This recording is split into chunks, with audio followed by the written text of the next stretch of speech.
Municipal ఎన్నికల్లో సింహం గుర్తుపై జాగృతి పోటీ వచ్చే నెలలో జరుగుతాయని భావిస్తున్న తెలంగాణ మున్సిపల్ ఎన్నికల బరిలోకి కల్వకుంట్ల కవిత అనుయూయులు దిగబోతున్నారు. త్వరలోనే రాజకీయ పార్టీ ఏర్పాటు చేయనున్నట్లు కవిత పలు సందర్భాల్లో చెప్పారు.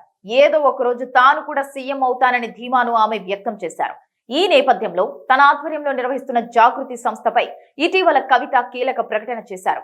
జాగృతి ఇంకా పూర్తిగా రాజకీయ పార్టీగా మారలేదని, అందుకే మున్సిపల్ ఎన్నికల్లో పోటీ చేయడం లేదని ఈ నెల 21వ తేదీన కవిత స్పష్టం చేశారు. అయితే కేవలం 3 రోజుల వ్యవధిలోనే ఈ అంశంలో కవిత వైఖరి మారినట్లు తెలుస్తోంది. తాజా సమాచారం ప్రకారం వచ్చే మున్సిపల్ ఎన్నికల్లో పోటీ చేయాలని తెలంగాణ జాగృతి నిర్ణయించింది. పార్టీ రిజిస్ట్రేషన్ ప్రక్రియ పూర్తి కావడానికి 3 నెలల టైం పట్టే అవకాశం ఉన్న నేపథ్యంలో జాగృతి ఈ కీలక నిర్ణయం తీసుకుంది.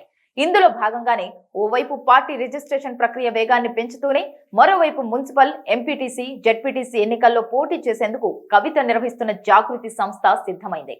అయితే పార్టీ రిజిస్ట్రేషన్ కూడా పూర్తి కాకుండా ఎన్నికల్లో పోటీ ఎలా అనే ప్రశ్నకు వస్తే ఆల్ ఇండియా ఫార్వర్డ్ బ్లాక్ పార్టీ తరపున కవిత జాగృతి అభ్యర్థులు మున్సిపల్, జెడ్పీటీసీ, ఎంపీటీసీ ఎన్నికల్లో పోటీకి దిగనున్నారు.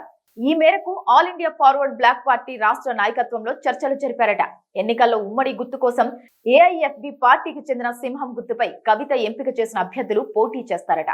ఇంతకీ ఏఐఎఫ్బి పార్టీ నేపథ్యం ఏంటి, ఆ పార్టీకి చెందిన సింహం గుర్తు కథేమిటి అనే అంశాలపై సమీక్ష 6 ఏళ్ల క్రితం 2020 జనవరి 30వ తేదీన ఆసక్తికర వార్తా కథనాన్ని ప్రచురించింది. తెలంగాణలో ఆ పార్టీ తరపున ఓ ఎమ్మెల్యే సహా 82 మంది ప్రజా ప్రతినిధులుగా గెలుపొందిన రికార్డును ఆల్ ఇండియా ఫార్వర్డ్ బ్లాక్ పార్టీ సొంతం చేసుకుంది.